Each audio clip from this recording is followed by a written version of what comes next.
दिवस के अवसर पर हमने एक आंतरिक स्वयं एक शपथ लिया है। इतना बड़ा संगठन है हमारे पास, इस संगठन के माध्यम से ही देश में छुपे हुए जो गद्दार हैं, जैसे आज भीम आर्मी है, भीम आर्मी कहने के लिए अंबेडकर को बेच रही है, लेकिन देखा जाए तो वो जैसे सिमी पे प्रतिबंध लगा तो उसी तरीके से पीएफआई पे प्रतिबंध लगा। अब पीएफआई का ही दूसरा और सिमी का दूसरा रूप भीम आर्मी है। मैं आपके चैनल के माध्यम से अपने जन्म दिवस के अवसर पर और शौर्य दिवस के अवसर पर भीम आर्मी जैसे गद्दार संगठन, जो देशद्रोही संगठन पे बैन करने की मांग इस जन्मदिन के अवसर पर और शौर्य दिवस के अवसर पर करता हूं।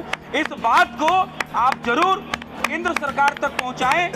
हम अपने तरीके से पहुंचा रहे हैं, आप चौथे स्तंभ में आप भी पहुंचाएं।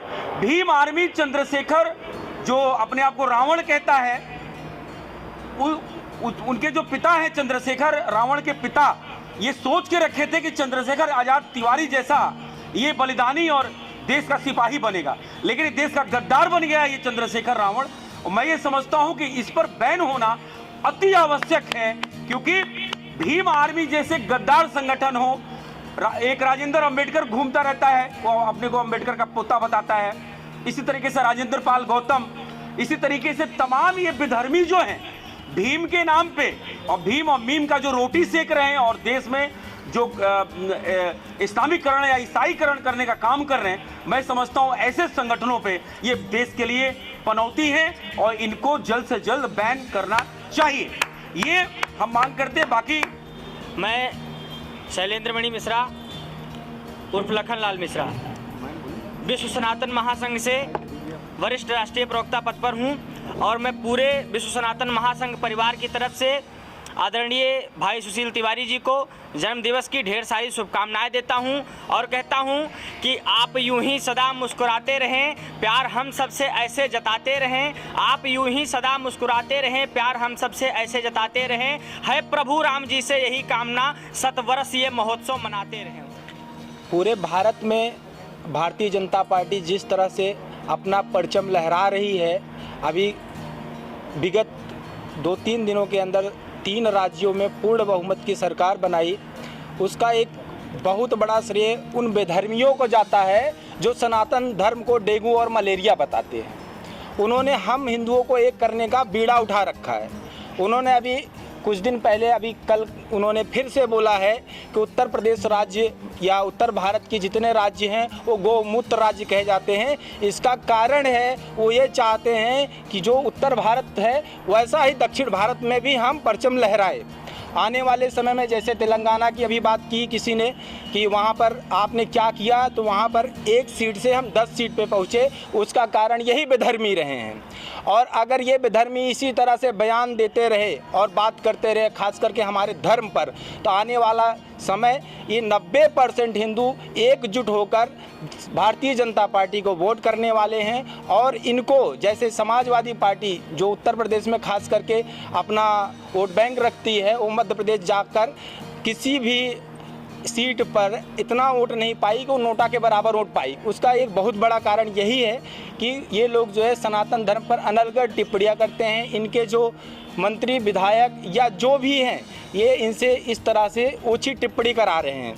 तो इसलिए भारतीय जनता पार्टी को हिंदू आर्मी की तरफ से हम लोग हार्दिक बधाई व शुभकामनाएं देते हैं। और जितने हिंदू संगठन हैं वो भारतीय जनता पार्टी के लिए प्रत्यक्ष या अप्रत्यक्ष रूप से कार्य कर रहे हैं और करते रहेंगे, क्योंकि भारतीय जनता पार्टी ही एक ऐसी पार्टी है जो हिंदुत्व के लिए और हिंदू संगठनों के लिए सही पार्टी है। दूसरी बात है, अभी एक करणी सेना के राष्ट्रीय अध्यक्ष श्री गेगा सुखदेव जी का जो ये मर्डर हुआ है, ये कहीं ना कहीं हम हिंदुओं में कुछ जो जयचंद बैठे हुए हैं उनका एक बहुत बड़ा कारण है, जो भेष बदल कर आते हैं और हमारे या हमारे भाइयों का गला काट के निकल जाते हैं और हम 2 दिन चिल्लाते हैं, तीसरे दिन शांत हो जाते हैं। उसका एक बहुत बड़ा कारण सिर्फ यही इतना है कि हम आज कार्य कर रहे हैं किसके लिए, 90 करोड़ 100 करोड़ हिंदुओं के लिए, लेकिन वो 90 करोड़ 100 करोड़ हिंदुओं में से 40 से 50 करोड़ लोग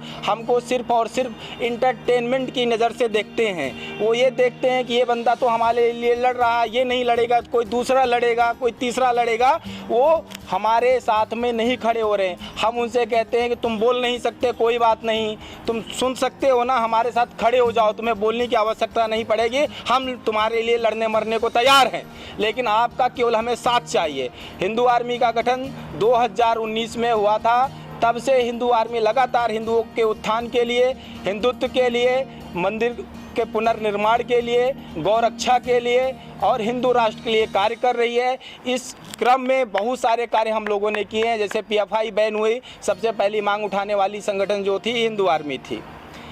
तो इन सब मुद्दों के साथ में हम पुनः जो है हिंदू आर्मी राष्ट्रीय अध्यक्ष श्री सुशील तिवारी को हिंदू आर्मी तथा 90 करोड़ हिंदुओं की तरफ से हार्दिक बधाई व शुभकामनाएं देते हैं। धन्यवाद। जय श्री राम, जय बजरंग। सबसे पहले तो आप सभी के न्यूज़ चैनल से जुड़े हुए समस्त दर्शकों को मैं जय हिंदू राष्ट्र अवश्य बोलूँगा। अभी सबसे पहले तो मैं बधाई दूंगा हिंदू आर्मी के चीफ आदरणीय सुशील तिवारी जी को, जिनका आज जन्म दिवस है, और जन्म दिवस के शुभ अवसर पर ही इतने बड़े कार्यक्रम का एक आयोजन किया गया जो एक प्रेस कॉन्फ्रेंस के रूप में दिख रहा है। आज सबसे बड़ी शुभकामना तो ये है कि आज आपका जन्म दिवस भी है और आज ही के दिन को हम शौर्य दिवस के रूप में भी मनाते हैं जी। 6 तारीख शौर्य दिवस के रूप में मनाया जाता है। बहुत सारे ऐसे ज्वलंत मुद्दे देश में चल रहे हैं। मैं सुशील तिवारी भाई को इसके लिए भी आभार देना चाहूँगा, क्योंकि आज आपका जन्म दिवस भी है और देश में कई सारे ऐसे ज्वलंत मुद्दे भी चल रहे हैं जिन पर अब दहाड़ कर बोलने की आवश्यकता है, प्रत्येक व्यक्तियों को बोलने की आवश्यकता है। अभी थोड़ी देर पहले सुशील भाई ने बताया था, मुद्दे कई हैं, चाहे सुखदेव सिंह गोगामेडी जी की हत्या हो, चाहे हिंदू राष्ट्र पर चर्चा हो, चाहे 3 राज्यों में सरकार का बनना हो, या अभी किसी ने सवाल किया था कि तेलंगाना में क्या स्थिति रही भाजपा की। आप जिस मुद्दे पर पूछेंगे डट करके उस मुद्दे पर जवाब दिया जाएगा और मुखरता से प्रखरता से दिया जाएगा। देखिए, सबसे बड़ी बात मैं आपको बता दूं, अभी आप देख रहे राजस्थान में कल जो वारदात हुआ, बहुत नृशंस हत्या की गई। हम पूरी तरीके से केंद्र सरकार से, हम राज्य सरकार से नहीं, हम डायरेक्ट सेंटर गवर्नमेंट से ये कहना चाहेंगे कि जिन्होंने भी ये कृत्य किया, एक बात जान लीजिए, भी आपने बोला था किसी की क्या मजाल जो छेड़े दिलेर को गर्दिश में घेर लेते हैं कुत्ते भी शेर को। और सीधा सा सिद्धांत, चाहे वो कमलेश तिवारी की हत्या हो, चाहे चंदन गुप्ता की हत्या हो, चाहे रिंकू शर्मा की हत्या हो, या सुखदेव सिंह गोगामेडी की हत्या हो, जितनी भी हत्याएं हुई हैं ये पूरी तरीके से प्री प्लान साजिश के तहत हुई।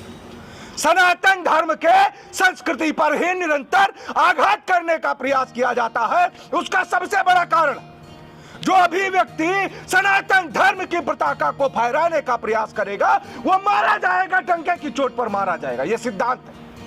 हम आज इसलिए नहीं चिल्ला रहे कि हमें भय है, लेकिन आज हम इसलिए चिल्ला रहे हैं जो घटना कमलेश तिवारी के साथ में घटित हुई, जो घटना रिंकू शर्मा के साथ में घटित हुई, जो घटना चंदन गुप्ता के साथ में घटित हुई, जो घटना हर्षा हिंदू के साथ में घटित हुई, और जो घटना सुखदेव सिंह गोगामेडी के साथ में घटित हुई, कल को किसी दूसरे हिंदू के साथ न घटित हो जाए। रडार पर तो ये भी है, रडार पर सुशील तिवारी जी भी हैं, रडार पर सुनील त्रिपाठी भी हैं, रडार पर मोहित राज है। डंके की चोट पर कहता हूं, अगर एक जगह से नहीं, पाकिस्तान, बलूचिस्तान, कजाकिस्तान, उत्तरी कोरिया, सऊदी अरब, फ्रांस, रूस, जापान, चीन, ब्रिटेन, हर जगह से धमकियां मिल। अगर इसी को समय रहते भांप लिया गया होता तो शायद सुखदेव सिंह गोगामेडी जी आज जी हम लोगों के बीच में होते। न जाने कितने ज्वलंत मुद्दों को उन्होंने उठाया।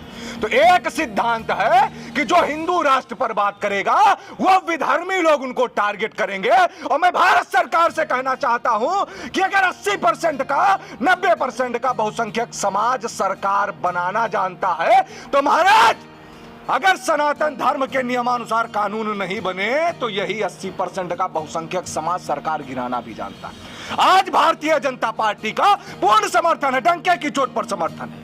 इसलिए नहीं कि वो भाजपा है, बल्कि इसलिए क्योंकि उसकी विचारधारा सनातनी है। और जिस पार्टी की विचारधारा राष्ट्रवाद की होगी, जिस पार्टी की विचारधारा सनातन धर्म की संस्कृति के समर्थन में होंगी, तो मैं हिंदू समाज पार्टी से हूं, लेकिन डंके की चोट पर भारतीय जनता पार्टी के विचारधारा का समर्थन करता हूं। कतराना नहीं है।